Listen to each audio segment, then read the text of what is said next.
Okay, now we are going to turn our attention to 6.4, where we're looking at truth tables as it relates to arguments. And this is because we can use truth tables to help determine whether an argument is valid or not. Remember what our definition of validity is. This is going to be super important for you to understand. What we mean by logically valid or deductively valid, well, our definition says, if all of the premises are true, then the conclusion follows from the premises necessarily. Another way to think about that is, it would be impossible for the conclusion to be false if all of the premises are true. So what we can do then is create truth values for each line of the argument, for the premises as well as the conclusion, and then look to see if on the lines where the premises are true, if we get a false on the same line for the conclusion. So that's essentially what we're going to do. Again, you have a handout here. It's short, but it should be helpful. It gives you some steps in thinking about how to do this. So essentially what I've given you here says we can use the truth table method to test for validity. What we're going to do then is we're going to list the premises and the conclusion of the argument alongside each other in a line. And we're going to make it clear what the premises are and what the conclusion is. And then we're going to list all of the simple components, right? We're going to put together a truth table. We're going to list essentially all of the different combinations of truth values for the different premises and the conclusion. And then we're going to determine the truth value of the premises as well as the conclusion. Finally, we're going to find each case of a false conclusion and check to see if the truth value of the premises on that same line where we found the false conclusion, if it turns out to be the case. So there's going to be several possibilities here. The first possibility is that no line with all true premises and false conclusion, right? So we're all true premises and we still get a true conclusion. If that's the case, then the argument is going to be valid. The second possibility is that there is at least one, doesn't take all of them, but there's at least one line where we have all true premises and a false conclusion on that particular line. So let's start constructing some truth tables to see how that works. All right, so this is what you're going to have to sort of work through and think about on your own when you're working on these problems for your assignment this module. All right, so I'm going to show you how to do that. You can do it on your own in order to determine the correct answer for these questions. So first, I'm just going to put the argument on the board. Let's just start there. This argument's going to say K if and only if, not L. All right, so that's going to be our first premise. Our second premise is going to say not L and not K. And then our conclusion, I'm going to draw this little line here to make it clear that's our conclusion, right? So the third line will say if K, then L. All right, so that's going to be our argument. How am I going to put together a truth table for this particular argument? Well, notice that I've only got two variables, so I'm going to start there. I'm going to write K here and L here. All right? So next, I'm going to put right here the first premise. All right? So that's going to say K if and only if L. So that's going to be my first premise, and I'm going to separate it with this dash right here like that. Okay? Now I want to do my second premise, which says not L and not K. Not L and not K. All right, so that was my second premise. Now comes the conclusion. And in order to indicate that what I'm dealing with is the conclusion, I'm going to kind of move it over a little bit and use a double dash. Right, so double dash, and the conclusion is if K, then L. Okay, now I can fill in the information here. All right, so just like I've done in the past, this is going to be true, true, false, false, true, false, true, false. All right, so I move all this information over where it needs to go. Right, so true, true, false, false, true, false, true, false. Okay, same thing all over here for the second premise. This is true, false, true, false. and the k is true, true, false, false. And then I do the same thing for the conclusion here. All right, so that's going to be true, true, false, false, true, false, true, false. Again, it's helpful. I didn't get it perfect, but it's helpful to try to keep these lines as close as you possibly can.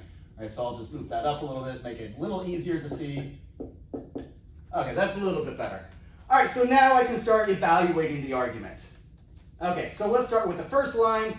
Remember, the first line is a biconditional, it's the triple bar, so that means that it's true as long as both sides have the same truth value, right? So I've got a true, true, so that's going to be true. I've got a true, false, so that will be false. False, true, so that's going to be false. And then a false, false, so that's going to be true. All right, so that's all we need to do for the first premise. Over here, I actually need to do the negation first before I can do anything else, which just flips the truth value. So that's false, that's true, and that's true. Now I do the conjunction inside the parentheses. So that's going to be, remember, conjunction says both sides have to be true in order for the whole thing to be true. If either side is false, the whole thing is false. So I've got a true, false, so that's false. I've got a false, false, that's false. True, true, so that's true. And then a false, true, so that's going to be false. But I still have to do this negation right here, and that's going to change the truth value for the conjunction. Right? So this false here now becomes true. That false now becomes true. That true now becomes false. And that false now becomes true. Finally, I can work on the conclusion. And the conclusion is a conditional statement. And so we know, because we've said this many times already, the only time a conditional comes out to be false is when you have a true antecedent and a false consequent, which I have on the second line here. True antecedent, false consequent, so that's going to be false. The rest of the lines are going to be true. All right, so let's think about then how are we going to evaluate this for validity? All right, so we want to evaluate the argument for validity, so we need to be looking at the following columns. Right, that's the main connective for the first premise, the biconditional. The negation here is the main connective for the second premise, and then the conditional, the horseshoe, is the main connective for the conclusion. So essentially, I want to look to see. Let's look at this the conclusion. Are there any lines on the conclusion where we have a false? It turns out, yes, we have one line where we have a false. Right there. So since I have a false conclusion here, I want to look to see if I've got both premises are true on that same line. Well, I've got a true here, but I've got a false right here. So since I do have a false premise, then it's not going to be the case that I have all true premises and a false conclusion on any of the lines. So technically this would be valid. But now I want to point something out here. Let's make a quick change to see if that would make a difference. Suppose for a moment that this first premise actually said not L. Well, we would still plug all this information in here. This would be a true, that would be a false, that would be true, and that would be a false. And then for the negation, that would flip the value, the truth value, so this would be a false, that would be a true, that would be a false, and that would be a true. Now if we were to do the biconditional, what turns out to be the case is that I've got a true, false, so that would be a false. I've got a true, true, so that would be true. I've got a false, false, so that would be true. And a false, true, so that would be false. Right? So once we make that small little change, then we can still look to see whether or not this would be a valid or invalid argument. So let's take a look. We're still looking at this second line here on the conclusion because that's the only line where we have a false. Right? I want to look to see if I got a false conclusion and all true premises. Well, here I've got a true premise, and here I've got a true premise, right? Because remember, that's the column that we're working with here, right? So since I'm moving from true premises to a false conclusion, then I know that this would be invalid. Right? And that's because our definition of validity is that if all of the premises are true, then it would be impossible for the conclusion to be false. If there is a situation where the conclusion is false while the premises are true, then it's invalid. Right? Validity is when you have all true premises and a true conclusion. The conclusion follows necessarily from the premises. Well, here, since I have a true premise, and a false conclusion, then I know right away that this argument is invalid. Now let's take a look at another one that's a bit more complicated. All right, so this one is going to be even more complicated because there's going to be three variables that we're working with. So let's go ahead and put the argument on the board first. The argument says A, if and only if, B or C.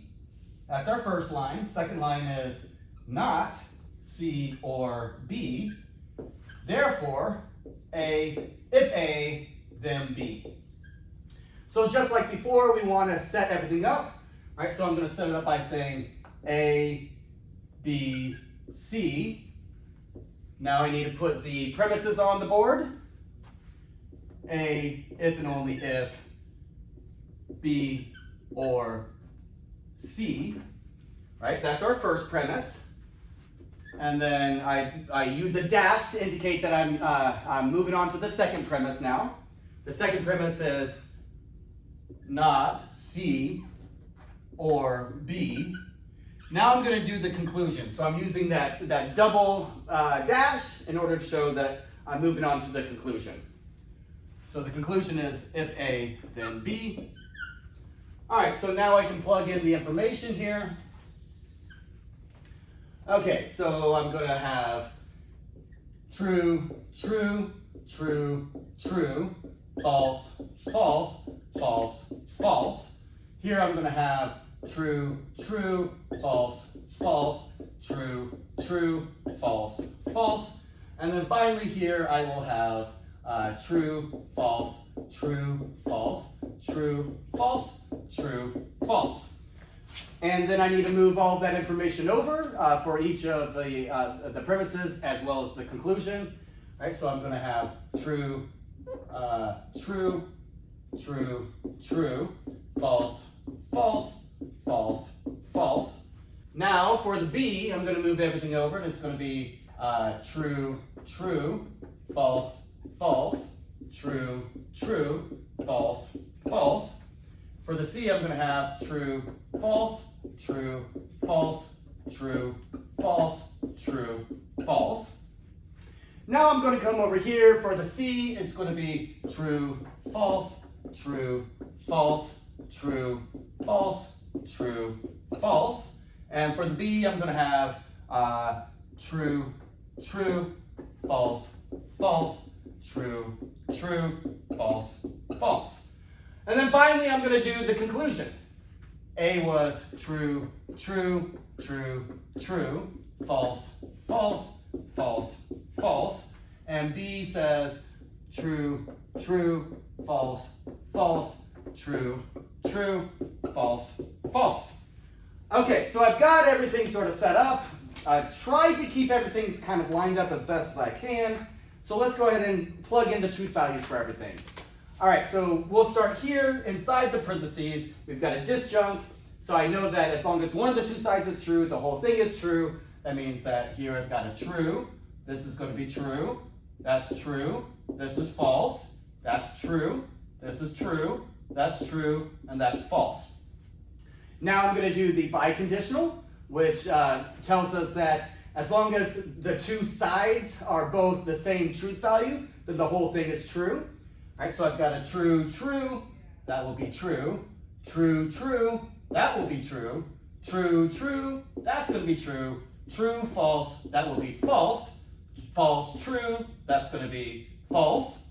False, true, that's going to be false. False, true, that's going to be false. And a false, false, so that's going to be true. All right, so that will be the column that we eventually look at, one of them, because that's the dominant operator for that particular premise, that proposition. Now let's move over and do this particular premise here. I have to do the negation first because that's operating on just the C, not the whole thing. All right, so this true becomes false, that false becomes true, true becomes false, false becomes true, true becomes false, false becomes true, true becomes false, and false becomes true. Now I can do the disjunct, right? Disjunct tells us that as long as one of the two sides is true, the whole thing is true. Right, so true, true, that's going to be true. True, true, that's going to be true. True, false, that's going to be true. True, false, that will be true. False, true, that will be true. True, true, that's going to be true. False, false, so that's false. True, false, so that's going to be true. And again, that's going to be the dominant operator for that particular premise that we want to pay attention to here shortly. Now finally, let's do the truth values for the conclusion.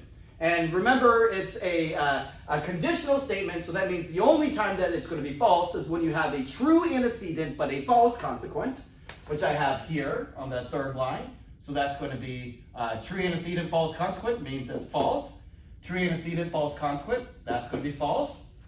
Everything else is going to be true, right? True, true, true, true, true, and true.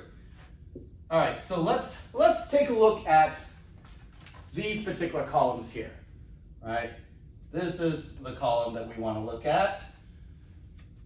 This is the column here that we want to look at, and this is the column here for the conclusion. All right, remember what we're doing is we're evaluating these for validity. And the definition of validity is if all of the premises are true, then the conclusion follows necessarily. So that means that we can identify in the conclusion any case where there's a false for the truth value assignment. And then on that line where we see that there's a false, we go to look to see if on that line we have all truth values assigned to that particular premise. Right, so I've got a false here and a false there. Well, look, I've got false and then a true and then also again a true. So I can stop right now because I know it's invalid.